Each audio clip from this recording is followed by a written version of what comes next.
You're watching VATV, bringing Brookline home.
Hello, I'm Karma Kitai, and I'm your host for Alivelihood, New Adventures as We Age. Today I'm going to introduce you to Grace Stevens, and Grace is going to tell us about a very big personal transition that she has gone through in the past couple of years. So let's welcome Grace. Thank you. Thank you for asking me to come today, Karma. Oh, well, I think it's very special for me to have you. Thank you. So I'm remembering that you and I met at an improvisation workshop with Diana Giardella. That's right. Yeah. And I think you and I did a little skit together. I don't know if you remember that. Yeah. And it was a little bit heavy, maybe. And then at the end, I remember I went to give you a hug, and you handed me your hand. I think you apologized to me later, and you said, I'm just learning these new social skills. So why don't you talk about what that's about for you? Sure. Well, as you know, and to your audience, as I'm transgender, and up until about 2 years ago, I was a guy. And it was a very long and hard decision that I had kept hidden for well over 50 years on trying to figure out what the gender issues that I was dealing with were about. And I finally had come to the point that this was not a choice for me. This was something that I had to do in my life and transition. So I became the person that I truly am. And with all of those years, well over 50, close to 60 years of living as a guy, socialization skills of being a woman are all new to me. Well, you've gotten to be a good hugger now. Hugging first, right.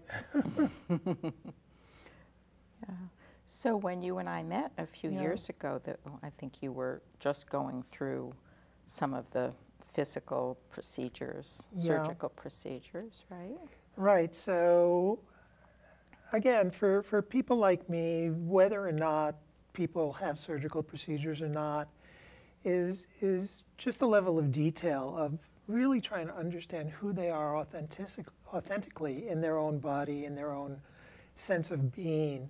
There are many people who are transgender, who are transsexual, who will not have any surgery. But for me, the choices were that was going to be part of who I was and what I needed to do for me. But it's just, my journey is my journey, and each of the people in the community take their own journey. Yeah. And you're now very involved in the community, the trans community, right? I've become one of the leaders within both the Tiffany Club of New England and at our conference first event, which is held every January here. And I've also, part of my reinvention is not only about my gender, but what I do about it. So I've created a business that goes into corporations and schools and governments where I can train people about gender variance, about the whole spectrum of gender variance. So do you want to say something about the spectrum? Sure. Who's in the spectrum? Yeah, that, you know, gender is really a spectrum and a continuity. So most people believe that gender is binary. You're male or you're female. And the truth of the matter is it's not binary. I like to tell people it's not even digital. It's an analog across a spectrum. And who I am today may be different than who I was yesterday or who I'll be tomorrow. And gender can be very fluid. And further, people get confused in that a person's gender and a person's gender identity has to be aligned with their sexual orientation, their sexual behaviors, their gender expression. And each of these constructs are really independent and also non-binary. And it becomes very challenging to go into groups and try to explain that, because we've learned culturally that these are aligned. It's been over the last 20, 25 years that we certainly have a better understanding on sexual orientation through the gay lesbian community, that it may not be aligned to your genetic, biological, your chromosomes of what your orientation is. And right now, just trying to teach people that gender identity is similar. It may not be as prevalent as sexual orientation being non-aligned, but it is still there. And that for many people like me, it's very difficult for us to get to a level of self-acceptance that this is who I am and this is what I'm like, when the culture says, no, you can't be that.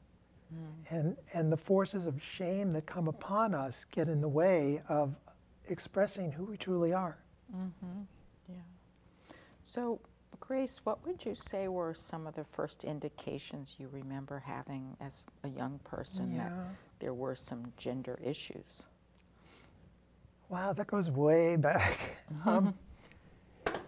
It really is challenging to think about the detail of how did I know when I was different when it just seemed I knew that I was different. And I had a friend once that I asked that same question to, that I interviewed someone one day. And I asked that question, and the response was, gee, I didn't know that all boys didn't look in the window and say, what a pretty skirt, I want that. And I realized that, wow, I think I felt the same way. But I didn't know that it was different. It just know that was how the way I felt. Do you remember expressing some of those wishes when you were a youngster? It was very scary to express. I remember when no one was home and my mother was out wearing her clothes and being in panic if I ever heard a key in the door. So I know through my teenage years, even younger, probably by the time I was 9 or 10, I would be trying on her clothes when she was not there. And it just felt like this urge to do this was always there. From your earliest memories, you think, huh? I consciously have been saying I've known this since I was 8, and I've recently done some personal work that has found 4-year-old parts that knew they weren't a boy. So I'll probably do some further work to explore that, but it's really, at the level of comfort today, I feel totally aligned in who I am. Right. So aside from coveting women's clothing, were there other ways that you sort of expressed your femininity? I think the answer to that is no. That was so scary to be labeled queer, to be labeled effeminate. I would be fighting that. I remember when I was maybe 8, I think I was about 8 or 9, and I was taking accordion lessons. And I had an accordion teacher who would say, "You're such a girl." And I would scream and yell and tell my parents, "I do not want to have these lessons with this person." And I don't know whether what did that person mean by that? I don't know. I really don't know. I just know I was so triggered and so scared, and that they were seeing something in me that I didn't want to be seen by anyone. Yeah. So there was a way in which you recognized that it wasn't good. There was something wrong for you to be feeling that way, right? Right. I think so. What's also interesting is for many transsexuals, transgender people, one of the behaviors that they will do is they will take on levels of hypermasculine behavior. Yeah. And I remember probably when I was in my teens, my early teens, I became sort of a bully. And I became pretty Physically? aggressive. I had puberty early, so while I was bigger than other kids, yes. And then when they outgrew me, I realized that wasn't going to work. But, and then I probably moved the bully from a physical to a more cognitive, and be able to talk, be able to think, and be able to lead and do that in a very aggressive manner. So that was also protecting, don't get very close to me, because I don't want to let you find out what's really inside of me. But I would like to lead, but I'm not going to be able to create any kind of relationship with you because I can't let you that close. Right. So would you say that you didn't have close friends growing up? That's a fair statement. I didn't have friends. I didn't, it was very tough because I was so busy in my head, there's something wrong. I feel female, but my orientation was I was attracted to females. So in the 50s and the 60s, there was no information on what I could do with this, or how do I fit in, where do I fit in. So it must have been very painful for you for a long, long time, huh? I think that I tell people today my drug of choice was TV. I would sit in front of the TV, I would watch TV, I would numb out by watching TV. So there was plenty of ways to alleviate the pain that was there. But in hindsight, knowing what I do now, it was very painful. So you did choose a male, stereotypically male profession to go into. And so you must have been good in math and science, right? In Right. high school and all. Right. I think ever since I was young, I had an uncle who was an engineer, and by third grade, in the mid-50s, satellites were being launched, Sputnik, Explorer, and I was already a geek, a nerd in those days, and knew that I wanted to be an engineer. So I was good in math and science. It was something where you dealt with numbers, you dealt with facts, you didn't deal with people. And Or it with was kind of feelings. natural. I would deal with feelings. And it was very natural for me to go into that. And I've spent over 4 decades in the engineering field. And then one of my other reinventions is in 2004, I went back to school to get a degree, a master's degree in counseling. And I've gone from... Kind of the opposite of engineering. I don't know if they can get more opposite. What I learned, I have degrees now, they're 40 years apart. I have a bachelor's in engineering and a master's in counseling psych. And what I've learned is that I could talk to people. What I've learned is I can write. And I've learned a lot about myself. I went back to school before I transitioned, and still wasn't clear around what my journey would be and what my path was be. And in my 3rd year in school, I wrestled with signing up for a class called Counseling GLBT. And when I signed up for it, I knew that I would come out in that class. And I had a fair amount of anxiety of going in. And then the first day of the class, we all had to explain why we chose to go to this class. And I, not so calmly, said, I introduced myself and I said, I've been wrestling with gender issues all my life. And nobody questioned me. And then I did a presentation for the project on what was called Under the Transgender Umbrella, Male to Female Transsexuals. And when I started the presentation, I had a cartoon of the elephant in the room. And I announced, I'm the elephant in the room, I'm transgender. And the room got very quiet. There were 15 students there with me. And the 15-minute presentation turned into a 45-minute presentation. And I found 4 female classmates that would start going out with Grace and be my first socialization out in the world. Oh. And help me, move me along on my journey. So by that time, were you living as a woman? No, up until that time, I would be closeted in my apartment, and I would get dressed but never go out.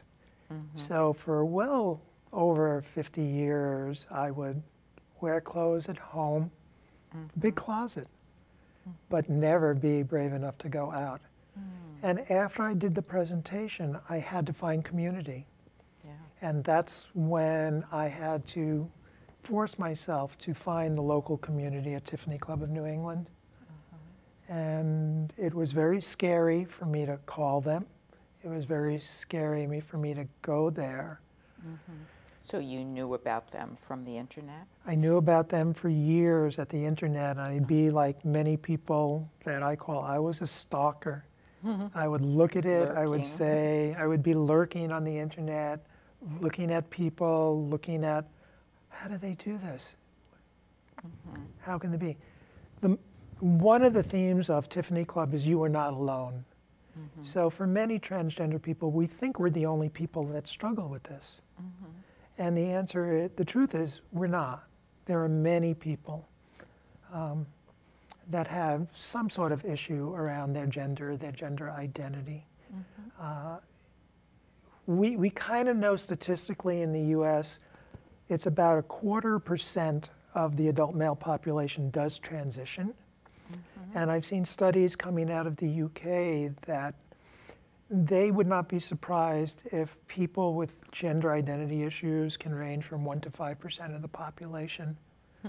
And I think that may be high at 5%, but it wouldn't surprise me if it's 1%. Yeah. So I don't want to lose sight of the fact that over the years, you did get married as a man. Right. And had 3 children. I did. And was a great father, and I'm still a great father. So I've been very lucky in that I've lost no one in my family. Now That is remarkable. Thank is you. that different from other I think for people many that you know? people, for many people in the community, that relatives, and it seems to be the closer you are, the more challenge there is in accepting somebody's authentic self when it crosses a gender line. And people certainly lose marriages, and that's highly likely, but children oftentimes will abandon parents. And that I find very difficult and very challenging. For me, the biggest decision that I had to make on my transition was, what if my kids choose to abandon me? And I came to the point, because they were all adults at the time, that if they abandoned me, that would be their journey. I would hope that they would have enough compassion to understand how difficult my journey has been in hiding my true self. And each of them found a different period of time to reach acceptance, but they all have reached acceptance. And my ex-wife believes that family is family is family, and you don't abandon family. Huh. Right. So she's supportive as well, huh? We have great holidays together with family and with my two sons who are married, extended family, the in-laws on all sides. And I feel so blessed to be in that situation. And you have a granddaughter, I right? have a granddaughter. Yeah, She's the first one. she is the first one. Yeah. And to go play with her, and it's always been a challenge. What is she going to call me? So right now she calls me Grace. And I asked you that about your children. Yeah, you said that your youngest wants to call you Dad, huh? Yeah. So two of my children, my two older children, call me Grace, and my youngest calls me Dad, still calls me Dad. And he said that, I've known you for 25 years of Dad. Come back in another 25 years, and perhaps I'll be able to call you Grace. And this is, for me, not worth fighting about. The fact that the family is still together, and we love each other, and we care about each other. That's what's important. Right. Yeah. Yeah. So, you know, I want us to talk in the last few minutes here about what you're doing in terms of new work. Sure. And what you're hoping for. So why don't you let us know about that? So this past year has been a year of reinvention for me, continuing. I've created two businesses. I've created the Gender Variance Education and Training, where I go into corporations and schools and do training.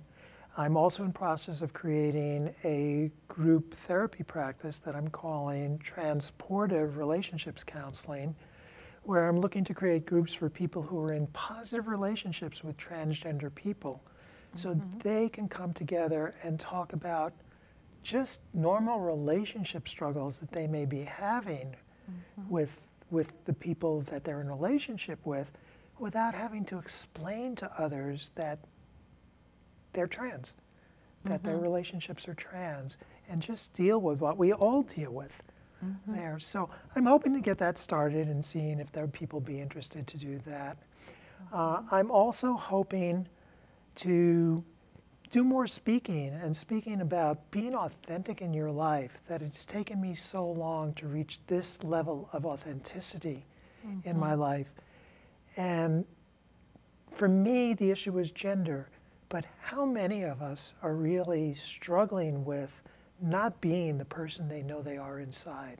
And I think this crosses everyone on, you know, how to do that, and what holds you back from being in your truth and living your truth. Right. So you'd like to launch a public speaking I business. would like to be able to become a speaker about living your authentic life. My youngest son, a few months after I told him, called me up and said he wasn't happy being and doing what he was doing. He was teaching in Tucson. He was married. He had bought a house and felt locked down. He was 26 years old. And he said, Dad, I don't want to be your age. I don't want to be in my 60s and realize I've gone down the wrong path in life. And he said he was teaching. There were a number of men in their 50s, volunteers in schools, that each one told him that they got married early and they never really did what they wanted to do in their life. And it struck me that many of us go out, we lock down our lives in our early 20s, and we haven't addressed our own authenticity. So I'd like to go and talk and ask people and tell them it's okay. Yeah. And you're learning how to be a motivational speaker, I guess. I am. Yeah, I've been going to some classes at the National Speakers Association, and over the past year, I've done a number of speaking events. I've been into schools, I've been into corporations, I've been teaching fellow therapists about the gender world. And I'm getting more and more comfortable being up in front, talking and responding to questions, and being very open on my journey and my path. And hopefully that it will be motivational, be inspiring for people. Yeah. Right. Yeah. And you also mentioned that you'd like to be writing a book, right? I am planning on writing a book that's going to talk about parts of my journey, and at least as a subtitle, it'll be musing on my many transitions. So this is just one. The gender is just one of my transitions. Going from engineering to counseling to speaking, each of these is a transition. And it seems like now at this age, my reinventions are accelerating. There's more and more every day. And I think that that might be inspirational for people also. Yeah. And in your previous lives, did you have the opportunity to write about personal things? I was so scared and so much hiding that I would not let anything out. I would not touch anything. Don't get to know me. Don't get too close. And now I'm much more of an open book. What would you like to know? Because I'm at peace with myself. The day that I came back from transition from facial surgery, all the chattering in my head stopped. The chattering that said, you're not being true, you're not being real, you're not being authentic. And I came back and I was recovering. It was very noisy. It just quieted down. And that let me know that was the right thing to do. Yeah. Well, I think that's a beautiful story, Grace. Thank you. And as you say, I think there are so many people who don't live the life that they really could be living, right? And as you say, it might have nothing at all to do with gender. Most of the time it doesn't. Yeah. Or even sexual identity. Right.